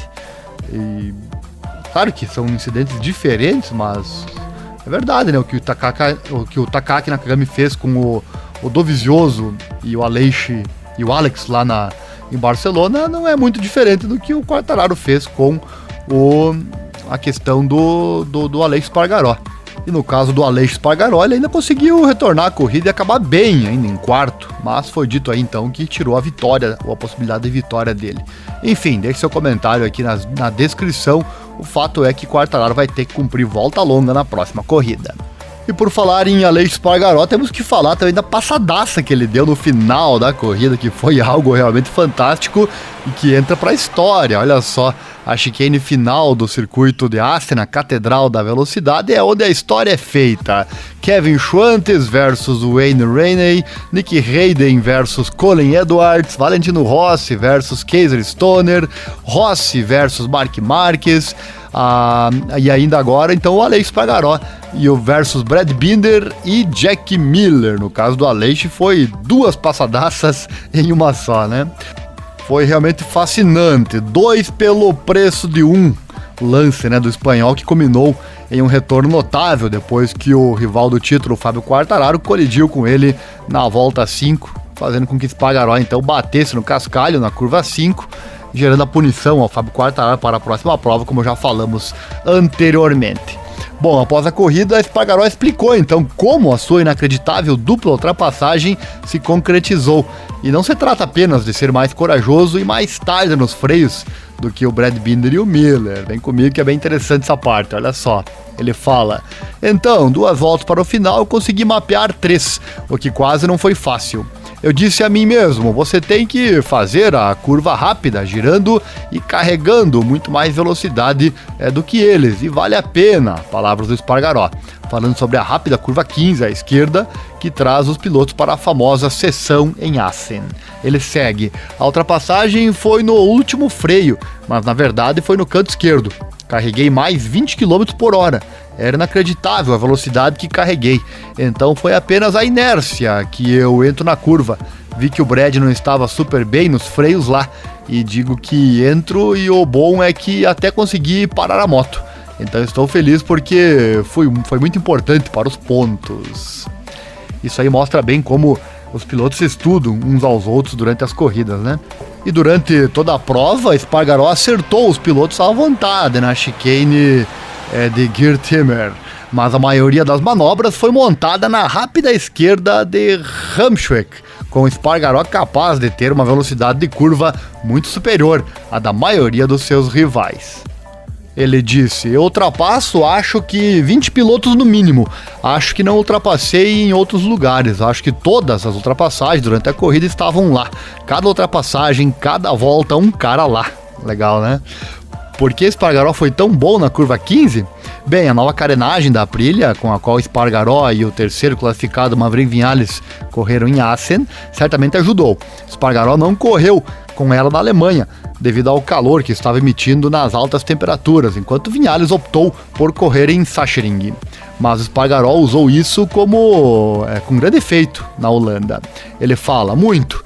Desde sexta-feira eu senti que assim que você soltou o freio dianteiro, na seção muito rápida, eu estava muito mais rápido que o resto, especialmente na seção rápida. Perco em alguns lugares, mas na seção rápida minha moto foi muito melhor. Palavras do Espargaró. E o pêndulo da corrida pelo título certamente balançou o caminho do Espargaró e da Aprilia para as férias de verão. Silverstone, como Assen, é uma pista rápida e fluida. E se voltarmos os relógios para o GP da Grã-Bretanha do ano passado, um certo número 41 estava comemorando um primeiro pódio com a Aprilia. Isso que teria que sentir seria o requisito mínimo, então, em 2022.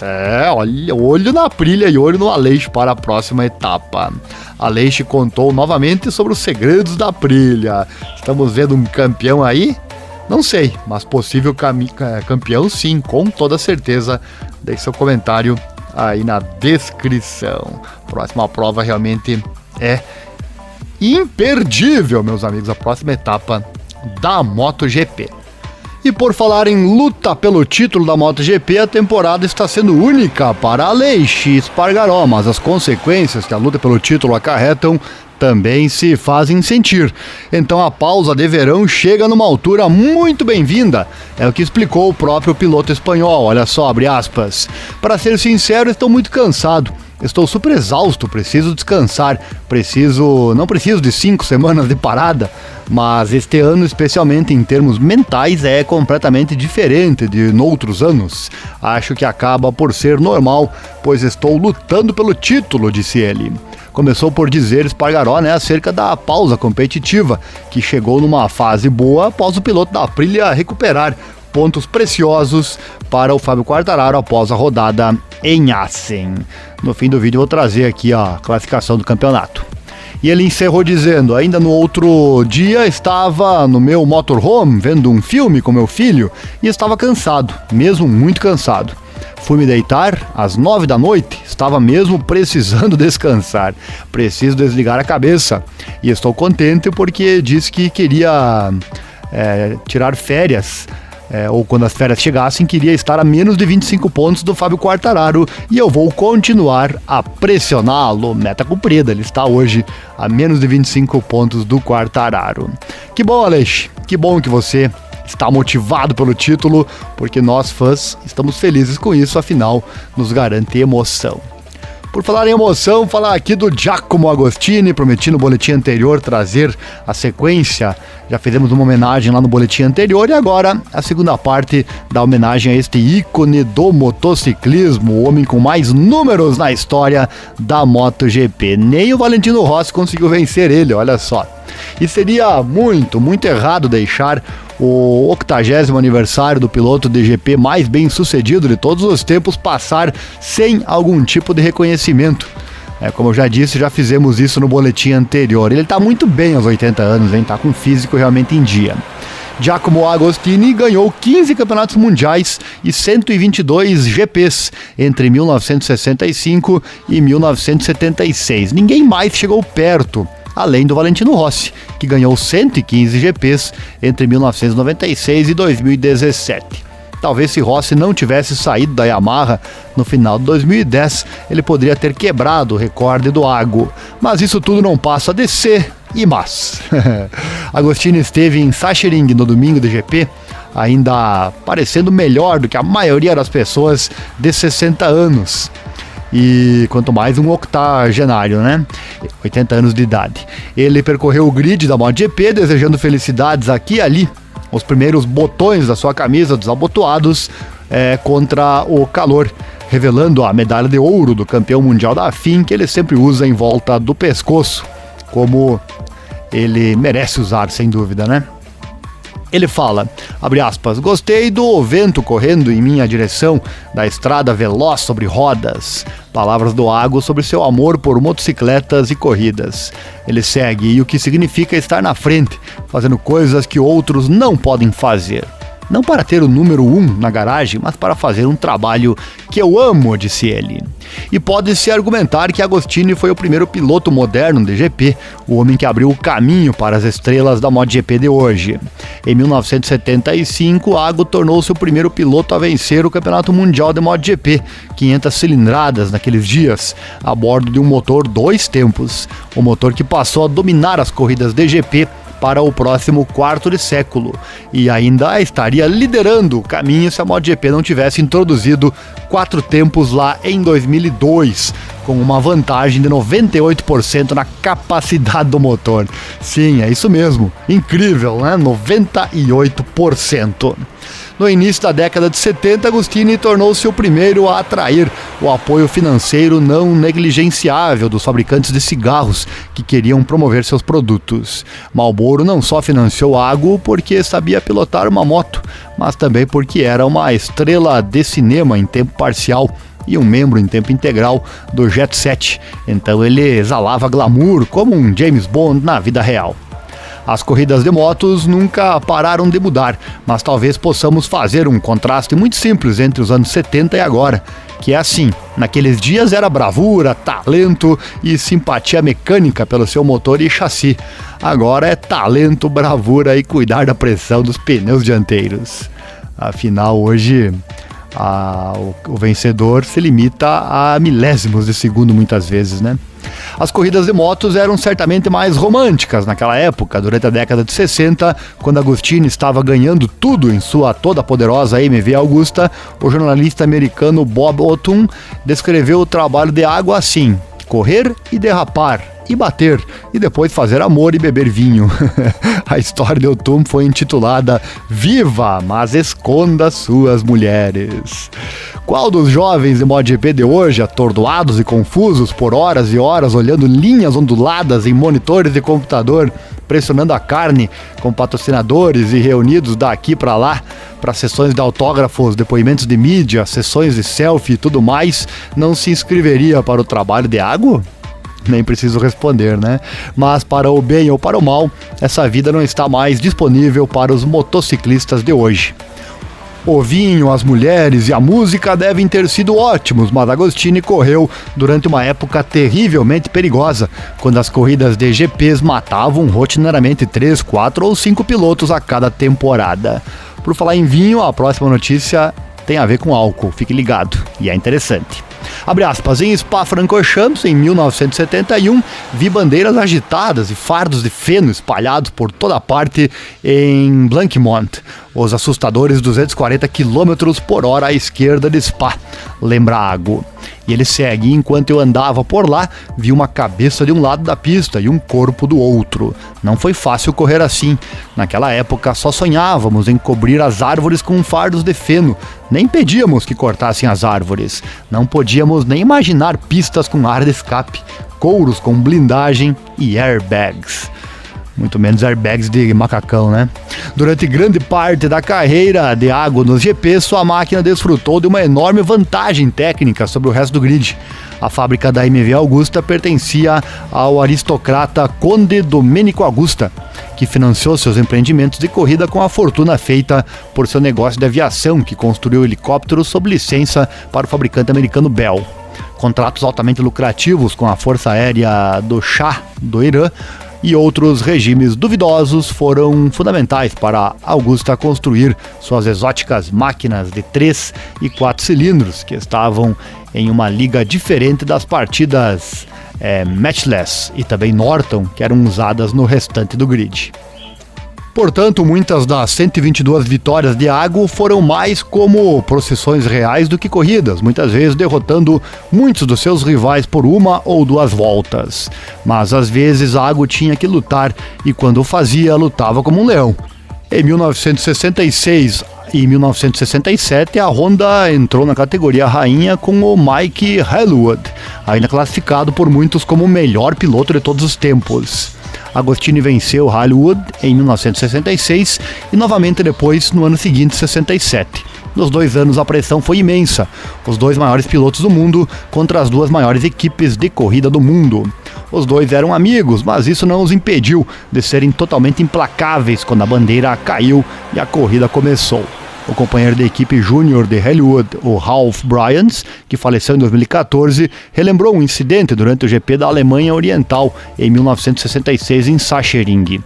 Ele disse, abre aspas, a moto de Mike quebrou e Ago estava fugindo da corrida quando, vejam só, ele caiu na última volta. Bryans me disse alguns anos atrás, Mike estava em sua caravana de mau humor. Eu entrei e disse, ei Mike, a água acabou de cair. E o Mike disse, isso? Boa pra cá, pontinhos. Não vou falar aqui o palavrão pra não tomar strike do YouTube, né? Não, ele está bem ou nada? Em 1974, o Agostini deixou o MV após 9 anos, porque acreditava que o novo chefe da equipe, o Conde Rocky Augusta, sobrinho do Domenico, favorecia o novo companheiro de equipe Phil Reed. Ele assinou com a Yamaha, que ainda estava desenvolvendo sua primeira moto do MotoGP, a OW20, de 4 cilindros e 500 cilindradas 2 tempos, que ainda era um passeio complicado, para dizer o mínimo. A Yamaha vinha cortejando água há vários anos, mas o italiano não confiava nos primeiros 2 tempos, que eram propensos a emperrar pistões ou virabrequins que travavam a roda traseira e jogavam o piloto no chão. Não é bom quando as pistas eram super rápidas sem escoamento. Abre aspas, em 1971 pensei que era muito cedo para correr a 2 tempos, eles estavam sempre travando os motores, mas então eu pude ver que eles estavam ficando mais rápidos e seguros, enquanto era muito difícil encontrar mais potência com os 4 tempos, então era hora de mudar, fecha aspas, disse Agostino. Agostini, né? Interessante a era dos 2 tempos, era que já se foi, mas ainda tem muito apaixonado por aí. E o homem que finalmente conseguiu que Agostini assinasse um contrato com a Yamaha foi o campeão mundial 250 cilindradas de 1970, o Rod Gould. Abre aspas, primeiramente Ago sabia que estava acabado para os 4 tempos, palavras de Gould, mas também não gostava de Rocky, que era apenas um playboy. Rocky não sabia nada sobre nada, tudo que ele era bom era gastar dinheiro. E quando o Conde Rocky se casou, ele fretou um avião para levar 68 convidados da Itália para os Estados Unidos no seu casamento. Ou, como observou um repórter, 68 pessoas bonitas presas a 136 belas rótulas. Mais tarde, ele se mudou para a África do Sul, onde foi condenado por subornar funcionários do governo e se tornou amigo íntimo do mafioso fugitivo Vito Palazzolo. O primeiro ano de Agostini com a Yamaha não foi nada fácil. A 500 cilindradas ainda não estava certa. Consumia tanto combustível, eram 11 milhas por galão, que a moto precisava de um tanque extra de 8 litros no assento para complementar o tanque principal de 35 litros para terminar o GP da Bélgica em Spa. São 42 litros de combustível, pesando 31 quilos, quase o dobro do limite atual de 22 da MotoGP. Eu não sei se está preciso aqui, eu fiz uma pesquisa rápida e encontrei algo em torno a 11,7 quilômetros para consumir 4,54 litros de combustível. Isso dá 2,5 km por hora de média. Quilômetros por litro, perdão, de média, né? Algo bem gastador realmente. E a Yamaha 350 Gêmea de 1974 de Agostini foi ainda pior. O motor vibrava tanto que os mecânicos tinham que soldar o virabrequim antes de cada corrida e soldar o quadro rachado após cada prova. Não é de admirar que dois mecânicos da Yamaha, tão exaustos pelo trabalho duro e noites inteiras, tenham pleurisia, uma doença pulmonar desagradável. Apesar de tudo isso, a Ago conquistou a coroa de 350 cilindradas em 1974.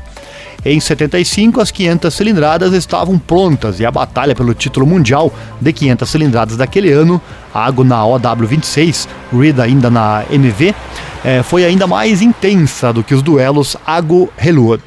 Na loja de corrida da Yamaha em Amsterdã, os mecânicos colocaram um adesivo de leitura dentro do vaso sanitário. Então toda vez que iam ao banheiro, Agostini trabalhou mais do que nunca para acertar a Yamaha e rodou mais do que nunca para superar suas deficiências.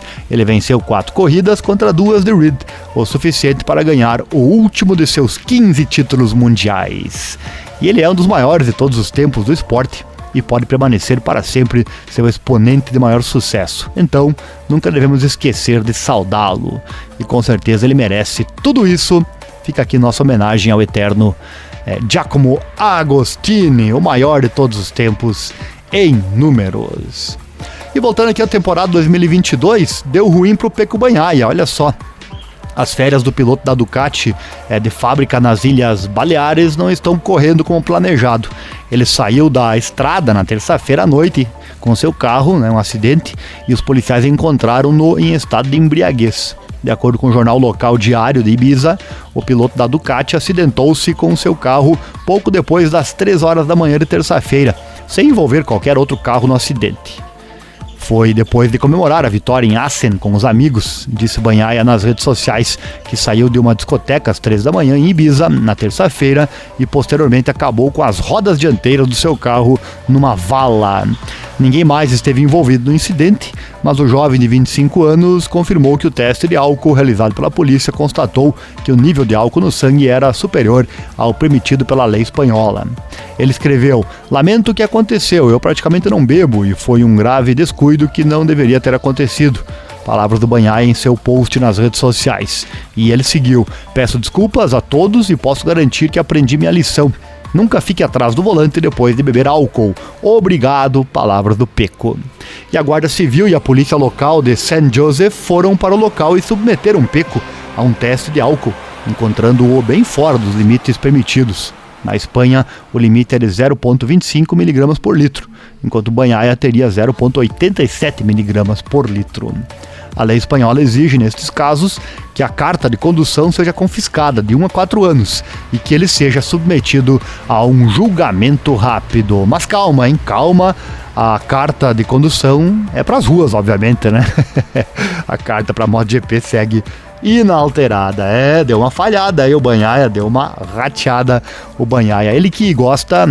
Ele é uma pessoa viciada em rede social, ele gosta de responder todo mundo nas redes sociais, e ele foi lá e colocou esclarecimento. Ele não é de se esconder, né? Ele acha muito importante responder aos fãs nas redes sociais. Muitos criticam ele por isso, porque ele acaba, o que os fãs escrevem e os haters também escrevem nas redes sociais ou podem acabar entrando na cabeça dele, né? Então muitos criticam esse fato dele estar muito focado nas redes sociais. A critério de informação é muito bom para nós, ficamos sabendo de tudo pelas postagens dele mesmo. E quero falar aqui da MotoGP e do álcool. Olha só, por razões óbvias, testes de álcool, na respiração e no sangue são realizados em pilotos de grandes prêmios no circuito, onde um resultado positivo significa mais de 0,1 gramas por litro.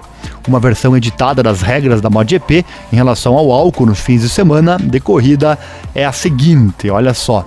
Se bem que é meio difícil imaginar que algum piloto vá para a pista depois de ter tomado álcool, mas claro que é possível, né? Abre aspas. Não serão aceitos candidatos com dependência de álcool. Por razão de segurança, os pilotos não devem participar da competição se tiverem uma concentração de álcool no sangue superior ao limite de 0,10 gramas por litro. A presença de álcool em concentração superior ao limite e o consumo e uso de álcool etanol são proibidos no esporte de motociclismo durante o período de competição e serão considerados uma violação do Código Médico. O período em competição é definido como o período que se inicia 12 horas antes do piloto andar pela primeira vez durante o evento, acabando 30 minutos após o final da última corrida, em sua classe e categoria. Este é o período mínimo de tempo que os pilotos devem se abster de álcool antes da competição por razão de segurança. Para evitar dúvidas, a posse, uso e consumo de álcool durante a cerimônia do pódio não é considerado uma violação sob o Código Médico da FIM, desde que a cerimônia do pódio ocorra no final do evento. Tá, então a nota da MotoGP. Bom para ele então, Pecco não vai ter sanção nenhuma na MotoGP, haja visto foi bem depois da corrida. E qualquer violação do código de álcool durante um fim de semana de MotoGP resultará a um piloto o seguinte, olha só, inclusive falei antes, né, do álcool, ninguém iria para a prova depois de beber, mas pode existir algum piloto que é dependente de álcool, né? Então é isso, talvez isso seria a parte mais importante ao qual essa regra fala, né? Abre aspas então, imediatamente excluído e desqualificado pelos comissários FIM MotoGP. Outras sanções podem ser aplicadas de acordo com o Código Disciplinar e de Arbitragem da FIM e ou os regulamentos desportivos relevantes, diz então o Código da MotoGP. Então nada de beber e dirigir, né? Nem dentro nem fora da pista. Deu ruim pro Pecco, que coisa, né? Se acidentou o Pecco Bagnaia. Para fechar o boletim, últimos destaques. Hoje batendo recorde de distância, de alongamento aqui no nosso boletim, fruto de muitas informações que temos disponíveis, né? Eu faço um peneirão, né? Mas às vezes me emociono por aqui e acabo trazendo mais e mais informações, não consigo deixar muita coisa fora e aí fica longo, né? Mas se você vem até aqui ao final, é porque você gosta do nosso trabalho, né? Por falar em final, vamos inaugurar aqui um pedido de auxílio caso você goste do nosso trabalho, queira que ele continue e puder nos ajudar. Eu vou deixar o nosso código Pix aqui neste boletim aqui no site informatudo.com.br/esportes e também aqui no vídeo do YouTube, caso você queira e possa doar alguma coisa, qualquer valor, o nosso e-mail está aí, que é o nosso código Pix, certo? Vamos lá, para encerrar então o nosso boletim, falar dos Brazucas, falar aqui do Diogo Moreira participando do espanhol de Supermoto. Tá aí a foto dele, a fera que arrasa também lá na pista de terra. Eu tenho aqui uma postagem da equipe dele, a SGR.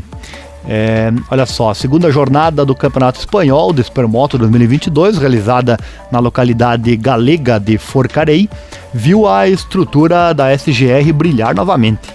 Com 9 pilotos em competição, a equipe de Angel Grau subiu ao pódio até 9 vezes, pelo que sai muito mais forte e com vantagem. E olha quem está no pódio aí, né?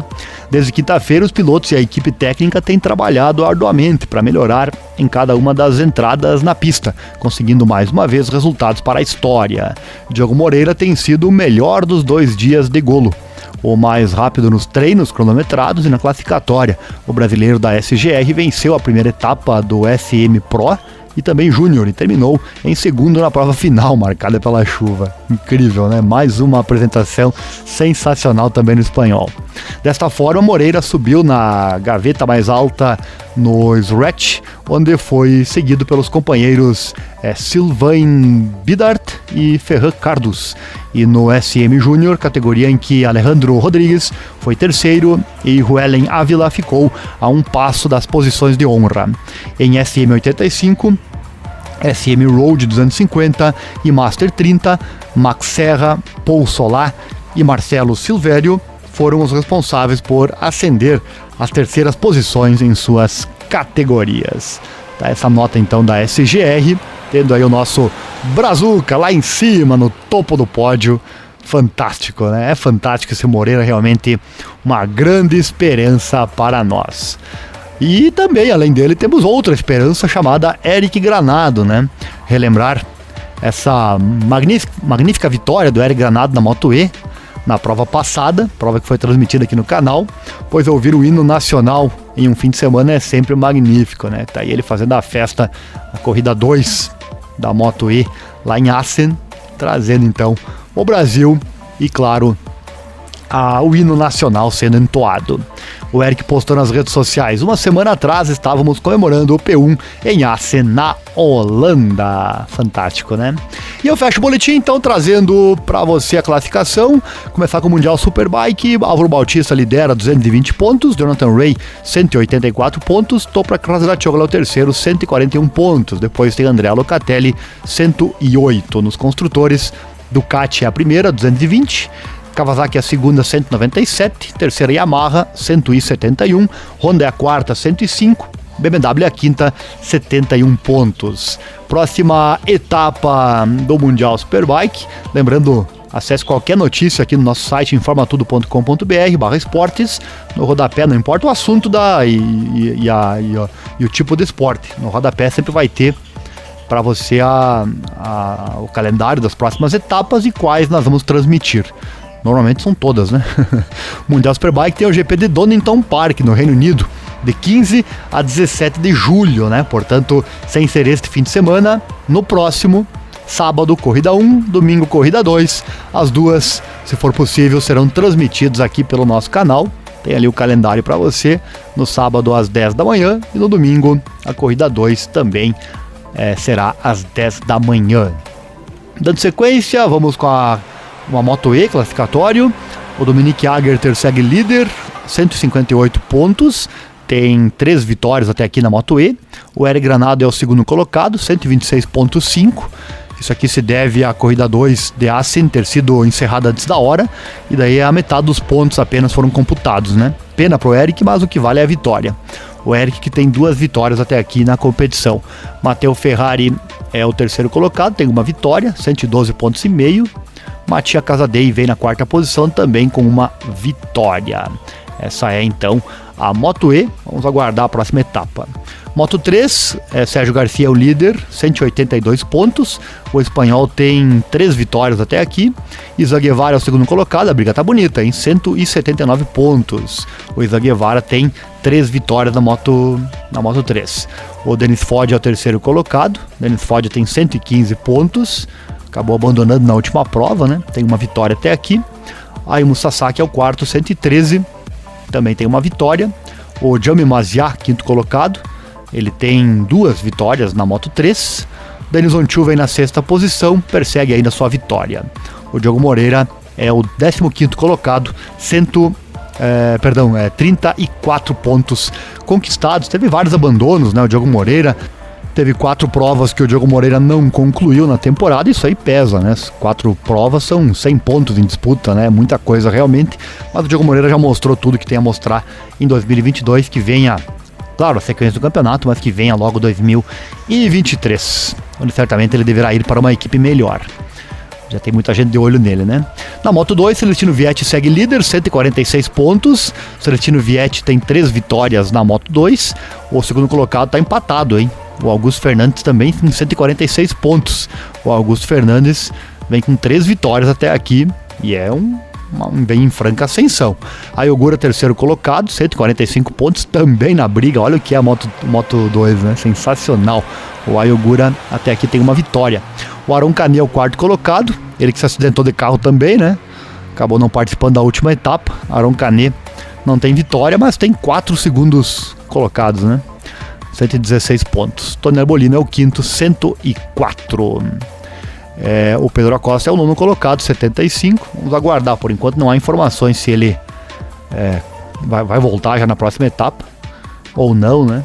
Apesar que tem muito tempo ainda de férias a MotoGP, quem sabe ele volta na Moto 2 na próxima etapa. Ele que sofreu um acidente, fraturou o fêmur, como falamos no boletim anterior.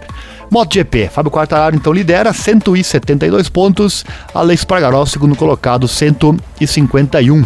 São 21 pontos de diferença, né? Fantástico. Alex queria estar a menos de 25 quando fosse entrar as férias e ele conseguiu a missão, né? Missão cumprida, são 21 pontos de diferença.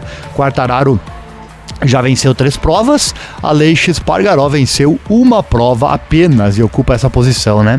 O Zarco vem bem também na terceira posição, outro franco em ascensão, e também com estabilidade. O Zarco, que ainda persegue sua primeira vitória na MotoGP, tem 2 segundos lugares em 2022. Pecco Bagnaia, o nosso alcoolizado da semana, quarto colocado, 106 pontos. Pecco tem 3 vitórias, mas também tem 4 abandonos, né? Muito complicado. Também teve a prova da Indonésia, que ele fez apenas 1 ponto, aí é complicado, né? Em 15º colocado. Demorou para engrenar na competição, agora sim já engrenou, mas está bem longe do Quartararo e do Espargaró na classificação. Depois o Jack Miller em 7º, 91 pontos. Na sequência, Joe Mir, Alex Rins, Miguel Oliveira 10º, Jorge Martin, Maverick Viñales, Marc Marques, Marco Bezzecchi e o Luca Marini 15º colocado. Então é isso, meus amigos, por hoje tá bom, né? Com esse boletim de mais de 1 hora de duração, trazendo muita coisa legal, muita coisa interessante para você. Se gostou, pedimos, deixa o like, se inscreva no canal, acione o sininho, clique em todas as notificações, compartilhe este link com seus amigos, ajuda o canal a crescer mais e mais aqui na internet. E se você quiser e puder, segue aí nosso Pix para você nos auxiliar e ajudar a continuarmos a divulgar o esporte aqui no canal, e com um auxílio, né, poderemos aumentar inclusive os nossos trabalhos por aqui. Hoje eu faço o que eu posso, não vivo disso, né, então eu faço por puro prazer. Mas daqui a pouco pode haver mais e mais trabalhos, dependendo, claro, se houver colaborações, mas isso é um pedido que eu faço. Se você puder, abrimos esse espaço para que você então possa fazer, certo? Valeu, obrigado. Lembrando que a MotoGP volta à pista, a MotoGP volta em 5 de agosto, de 5 a 7 de agosto temos o GP de Silverstone lá na Grã-Bretanha. É um estrondoso festival de fim de semana de diversão. O treino qualificatório acontece no sábado, o treino da Moto 3 às 8h35 e a corrida MotoGP inicia com a Moto 3 às 7h20, horários tradicionais do motociclismo, certo? Por hoje é isso, valeu, obrigado, um abraço e até mais.